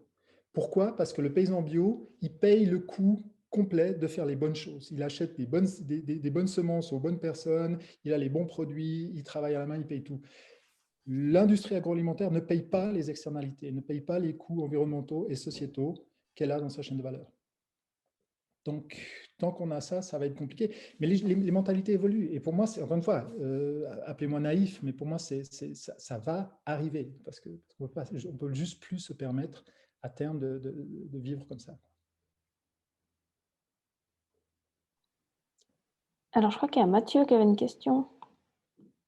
Vas-y, Mathieu. Merci, Maud. Ouais, j'ai une question et puis j'ai aussi quelques remarques. Tout d'abord, merci beaucoup, Christian, pour cette présentation. J'ai vraiment appris beaucoup de choses. Et puis, est-ce que ce serait possible pour toi de remettre un des derniers slides où il y avait les autres paramètres là, avec les engrenages que je trouvais très, très intéressant. Voilà, juste pour l'avoir sous les yeux. Et un peu de ce que j'ai compris de la problématique, je voyais 4 paramètres. Il y a le nombre d'habitants sur la planète, il y a la quantité et les sortes de produits qui sont consommés par ces habitants. Puis de l'autre côté, il y a la quantité qu'on peut produire, et puis la quantité qu'on gaspille ou qui est perdue. Puis au fond, en fait, avec ces 4 paramètres, on a des leviers pour essayer de trouver des solutions pour 2050. Il y en a peut-être d'autres, hein, mais c'est les 4 que j'ai visualisés ce soir. Je trouve vraiment, vraiment très intéressant grâce à ta présentation. Et puis justement, à la fin, il y a le consommateur, consomme-acteur, qui est en rouge parce que ça semble le levier pour pouvoir trouver des solutions. Et au fond, je me dis, le consommateur, il a une influence sur la quantité et la sorte qui est consommée, et puis la quantité qui est gaspillée ou perdue. Un petit peu moins sur la quantité produite. Ça, c'est plus le marché qui amène ça. Mais alors, bien sûr, comme disait Julien ou bien Alexandre aussi, la présentation de ce soir, la tienne, elle est basée sur l'aspect technologique, où on voit qu'il y a des solutions qui sont présentées pour, du point de vue des applications smartphones, pour tacler le problème de la quantité gaspillée, ou bien du point de vue de la production. Mais au fond, il y a 2 choses qui me semblent super intéressantes et qui ne sont pas trop avec l'aspect technologique, et tu le mentionnes justement dans ce dernier slide, c'est premièrement l'éducation. Parce que, comme le dit Tulipan, il parle qu'il y a un problème d'évolution dans le monde de l'agriculture, mais par rapport avec le problème de la nourriture, je noterai qu'il y a un gros problème d'évolution des mentalités dans notre rapport à la nourriture. Et puis, cette évolution-là, il n'y a que l'éducation qui peut la changer. En tout cas, ça me semble le levier le plus important avant de développer des applications smartphones pour les adultes. Mais au fond, qu'est-ce qu'on donne aux enfants dans ce rapport à la nourriture en 2020 pour l'avenir? Et puis, une deuxième chose, et puis je te remercie de l'avoir souligné grâce à l'intervention de Julien, c'est la question du prix des aliments. Aussi en lien avec le problème d'évolution de la mentalité à la nourriture, parce que le gaspillage des aliments, il y a 60 ans, il était aussi moindre parce que les aliments étaient une ressource chère. Nos arrière-grands-parents, ils ne se permettaient pas de gaspiller parce qu'ils n'avaient pas autant de pouvoir d'achat. Et puis, jeter un bout de pain, c'était vraiment un problème, c'est des répercussions financières.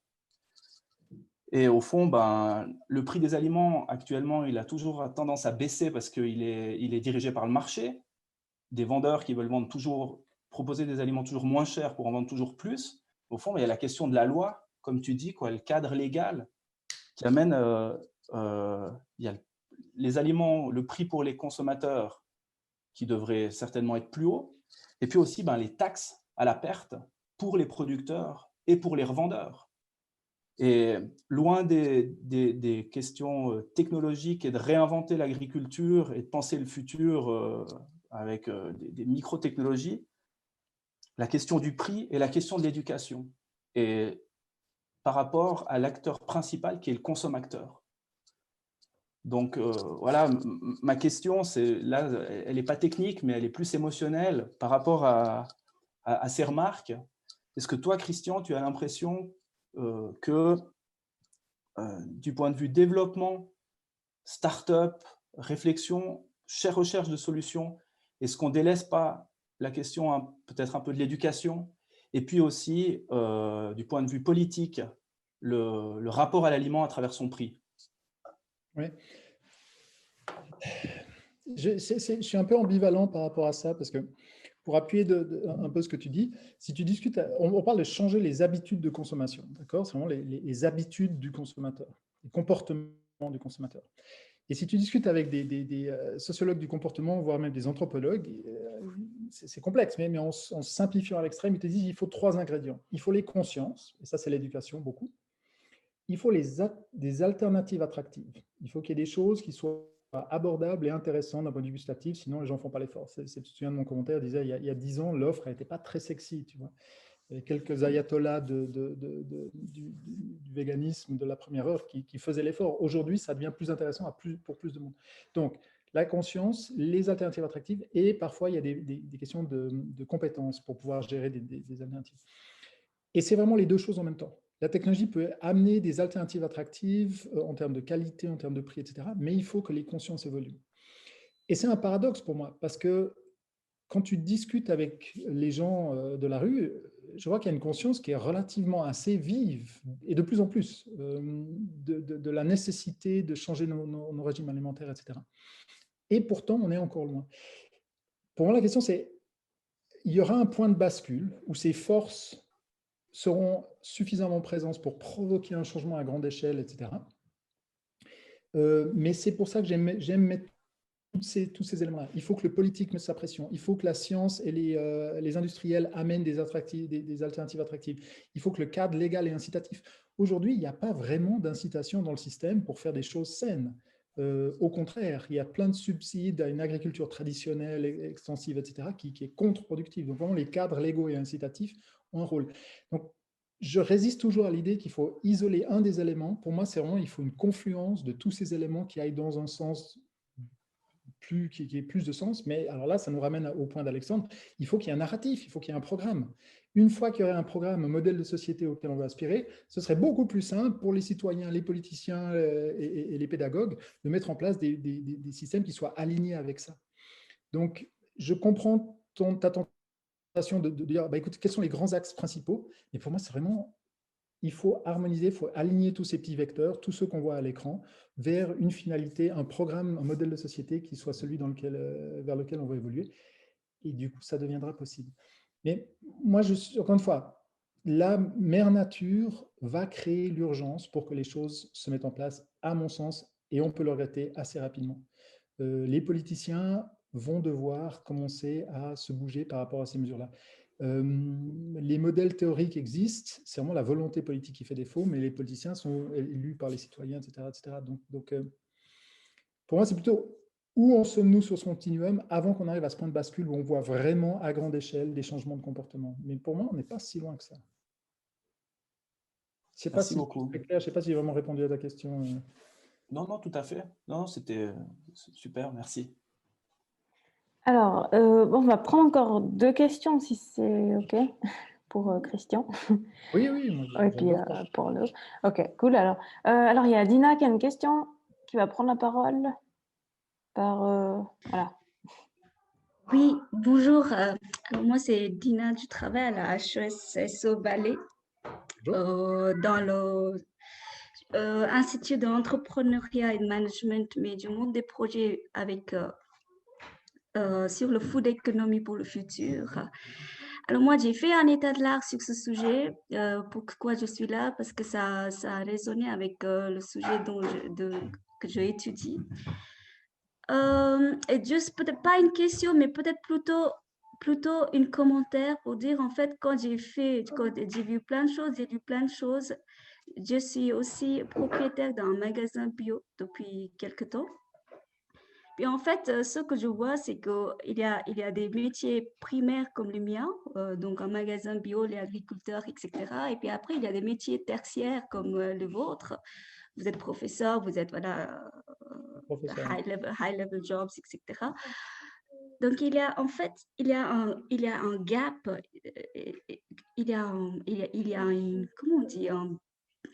il manque une bridging, un pont entre ces métiers qui sont tertiaires et primaires. Autrement, la volonté, c'est pas ça qui manque. Il nous manque du temps. Les gens qui travaillent, qui ont des travails tertiaires, ils n'ont pas de temps. Ils savent qu'il faut bien manger, mais ils n'ont pas de temps.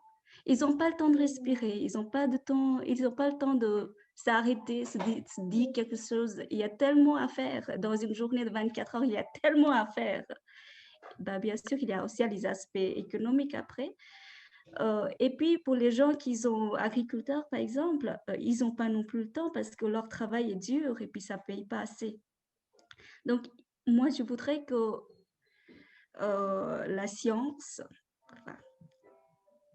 quelle que soit la sorte, innovative ou pas, ils arrivent à juste essayer de lier ces différents couches de société qu'ils ont, en ce moment très à l'écart. C'est ça que je voulais dire. Et finalement, le politique, oui, mais le politique, il est basé sur comment la société change et la société, il est basé sur, OK, qu'est-ce qu'on va gagner aujourd'hui? C'est très, très compliqué. Mais oui, je le constate et je le regrette comme vous, Dina. Mais c'est là où ça nous ramène à un système de valeurs et de modèles de société. Quand vous parlez du temps, ça me rappelle un petit dessin que j'avais vu où c'était un contexte un peu médiéval comme ça. Puis il y a une petite charrette avec des roues carrées. Et puis il y a 4 gaillards en train de tirer la charrette, 3 autres en train de pousser comme ça. Et on voit que c'est compliqué, que c'est difficile, que ça avance pas. Sur le bord du chemin, il y a un monsieur qui est là, qui attend avec 2 roues rondes qui pourrait leur donner. Et puis il y a un des types qui est en train de pousser dans l'effort, qui le regarde, qui dit désolé, on n'a pas le temps. C'est ça.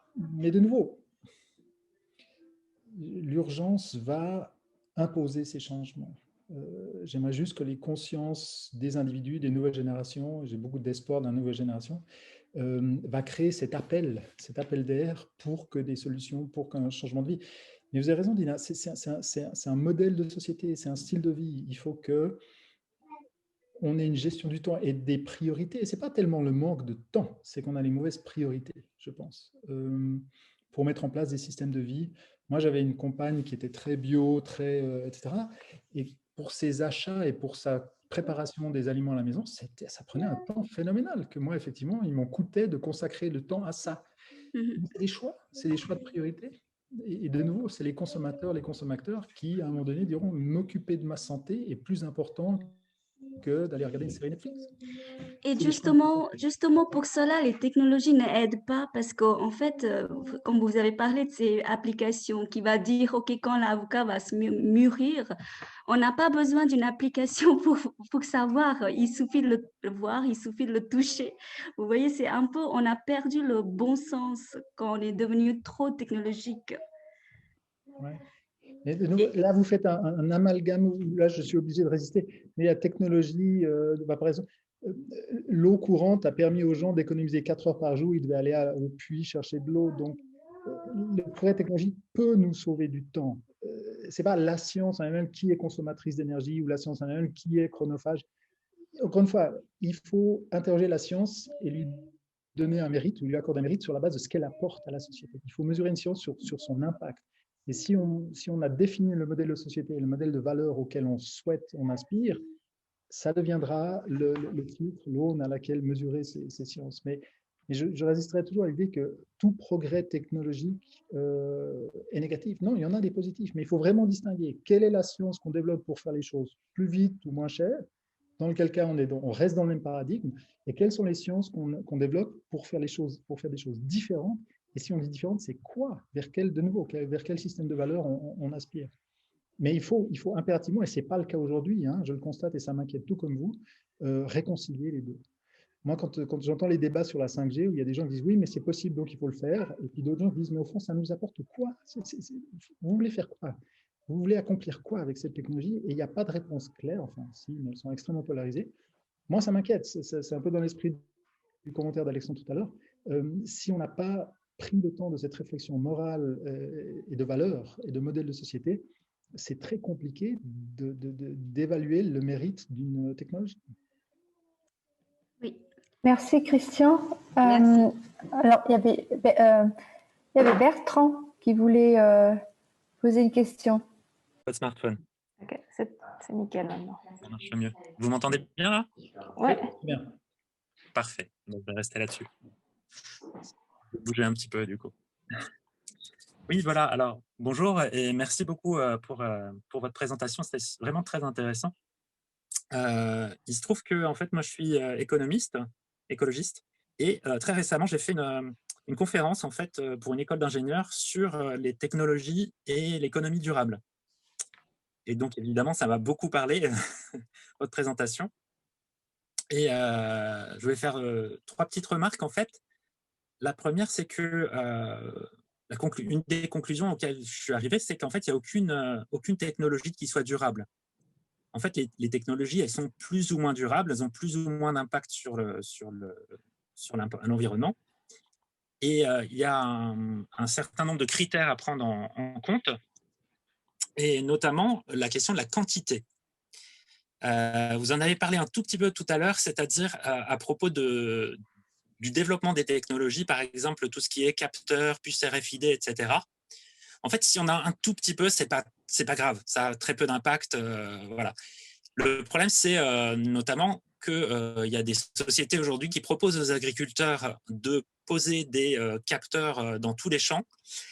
Et j'ai assisté à une conférence où vraiment, c'était notamment Microsoft qui proposait à tous les agriculteurs d'avoir des capteurs dans tous leurs champs pour connaître l'humidité, etc., savoir où intervenir et tout. Si vous faites ça à l'échelle de la planète, évidemment, ça va poser un énorme problème de ressources. Donc, c'est vraiment une question, mais vous l'avez bien dit, hein, ça, c'est une question de bilan écologique, savoir où est-ce que ça apporte un impact positif et ne surtout pas le développer si, au contraire, le bilan global est négatif, quoi. Ça, c'est le premier élément. Assez difficile à évaluer parce que dès lors qu'on commence à proposer une technologie, il y a beaucoup de gens qui vont être tentés de l'adopter. Et donc, comment on fait pour que tout le monde ne l'adopte pas? Ce n'est pas évident. Il y a une vraie réflexion à avoir là-dessus.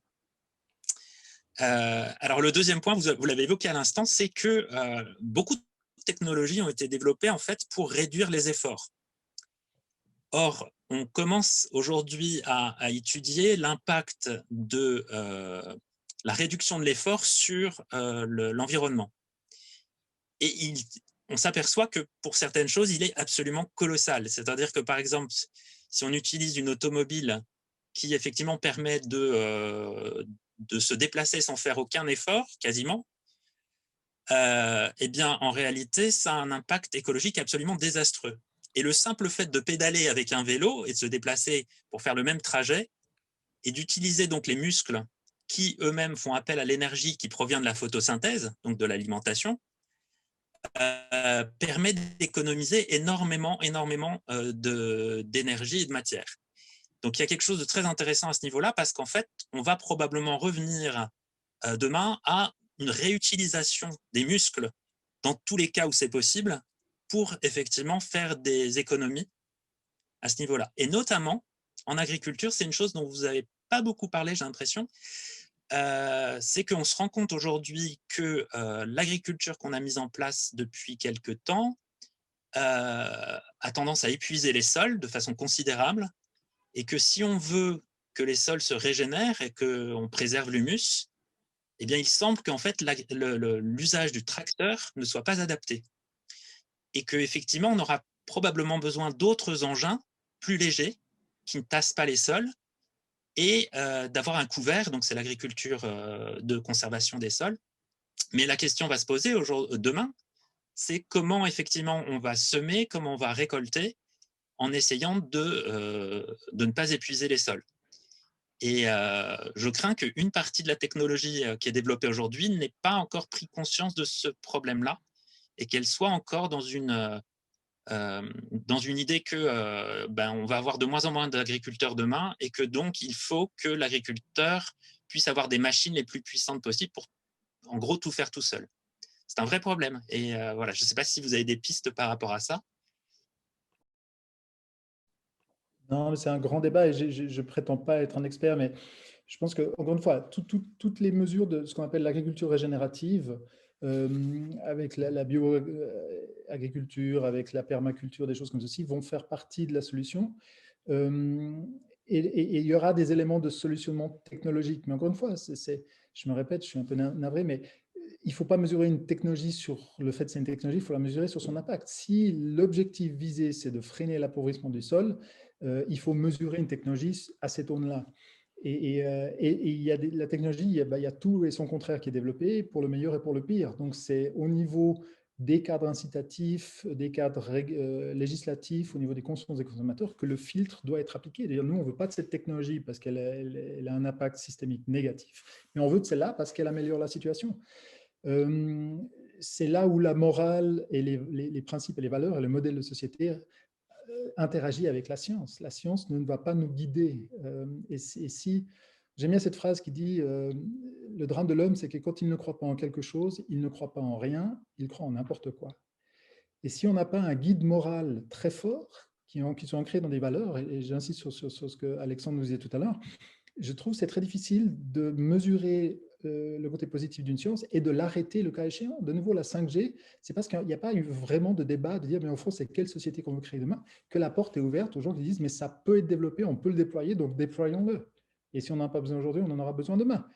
Et ça, je trouve extrêmement dangereux, parce que c'est sûrement l'apprenti sorcier où on lance des trucs sans vraiment avoir pris le temps de mesurer leur impact systémique. Mais la bonne nouvelle, encore une fois, c'est que la science qui permet de le mesurer l'impact systémique d'un nouveau modèle existe. Elle n'est pas toujours mobilisée, elle n'est pas toujours utilisée. Et il y a des gens qui veulent vendre leur steak et puis qui vont pousser leur capteur dans tous les champs du monde. Hein, mais pour les arrêter, il faut que les gens qui arrivent à faire ces mesures soient mobilisés, interviennent dans les débats, soient consultés par les décideurs politiques qui vont valider ou non des options. C'est une volonté politique à ce niveau. La science, elle existe pour nous permettre d'objectiviser et de ramener sur un débat factuel. Est-ce que mettre des capteurs dans tous les champs du monde, c'est une bonne idée ou pas? Je ne dis pas que c'est simple, mais la science existe pour le mesurer. Mais il faut une volonté politique pour le faire et pas juste laisser la place à des motivations mercantiles et commerciales. Mais là, ce n'est plus un problème de science, hein, j'insiste, c'est vraiment un problème de société. Merci beaucoup, Christian. Est-ce que Tulipan, tu aurais souhaité peut-être préciser un peu comment vous travaillez dans votre exploitation par rapport à l'utilisation de la technologie, les choses comme ça? Vous avez pas mal de monde, je pense, qui travaille dans vos champs. Oui, alors nous, on est, je pense ou j'espère qu'on est très ouvert en fait à autant, on est très curieux aussi donc dans tout ce qui est technologie, mais aussi de nouvelles méthodes de culture. Souvent, quand les gens viennent chez nous, ils s'attendent à avoir un énorme champ en permaculture. C'est pas forcément le cas. Donc, nous, on cherche quand même. Alors déjà dans les productions grainières, il faut séparer les différentes cultures pour pas qu'il y ait de mélange et de choses comme ça. Nous, on essaie quand même toujours d'innover, de trouver de nouvelles méthodes de production en interne pour améliorer nos processus. On a par exemple été visiter Combat Group, on a vu avant, donc ceux qui font l'aéroponie, tout simplement parce que voilà, je m'intéresse énormément à tout ce qui est agricole, à tous ces développements. Et il se peut que dans 10 ou 20 ans, des méthodes de production comme l'aéroponie, dans d'autres pays, on voit des méthodes de culture qui se font dans des halles avec des éclairages synthétiques, donc des plantes qui ne voient jamais la lumière, mais qui sont produites de manière plus efficace. Enfin, du coup, c'est ce que ces producteurs promettent. C'est pas que j'aime ça, c'est pas que je veux faire ça, mais ça m'intéresse et surtout, je me demande si dans 20 ans, on a un changement de paradigme, on a la société qui accepte ces nouvelles technologies, qu'est-ce que moi je fais en tant que producteur de graines bio qui roule avec un vieux tracteur au diesel, qui doit faire beaucoup plus de tours sur mes quelques hectares en Valais pour produire moins efficacement qu'une future technologie. Donc, je suis forcé de m'intéresser à ça. Je m'intéresse aussi aux OGM, pas parce que je veux en faire, pas parce que je pense que les OGM actuels sont une bonne chose, je pense qu'elles ne le sont pas, mais c'est une technologie qui peut-être sera un jour la technologie du futur. Si des fois je dis, voilà, si on avait demandé à monsieur Rudolf Diesel en 1880 si son moteur diesel c'était la technologie du futur, il aurait dit oui, et il a eu raison pour 140 ans. Toutes ces grosses machines roulent encore au diesel, et c'est que depuis quelques décennies qu'on se rend compte que c'est plus la technologie du futur. Elle était pendant un moment, mais elle a perdu sa raison d'être, et peut-être le bio est en ce moment même la méthode de production optimale, mais je suis pas sûr, ou c'est pas sûr qu'elle le soit encore dans 20 ou dans 40 ans. Et pour faire face à ces technologies émergentes, ben, je suis forcé de m'y intéresser. Merci beaucoup. Alors, merci beaucoup à Christian et à Tulipane. On arrive au terme de notre événement. Je remercie aussi tous les participants d'avoir tenu jusqu'au bout. Bon, c'était passionnant et très intéressant. Il y a évidemment encore beaucoup à dire. Mais on espère en tout cas à la Maison-Blanche que ce moment d'échange permettra peut-être l'émergence de nouveaux projets, de nouvelles idées. Avant de vous quitter, je voulais juste vous informer que le 19 janvier donc 21, on abordera le thème du tourisme 4 saisons. Nos invités seront Monsieur Jean-Marc Udriot, qui est syndic de Lézin, donc une commune qui est déjà bien avancée dans ce domaine, et Samuel Caro, le directeur de l'Office de tourisme de Monté. Et n'oubliez pas que si vous souhaitez recevoir nos informations, vous pouvez vous inscrire à notre newsletter directement sur notre site, lamaisonblanche.ch. Donc voilà, j'espère que vous avez passé un bon moment. Moi, j'ai aussi appris beaucoup de choses. Et je remercie vraiment tout le monde, les intervenants et les participants pour votre présence.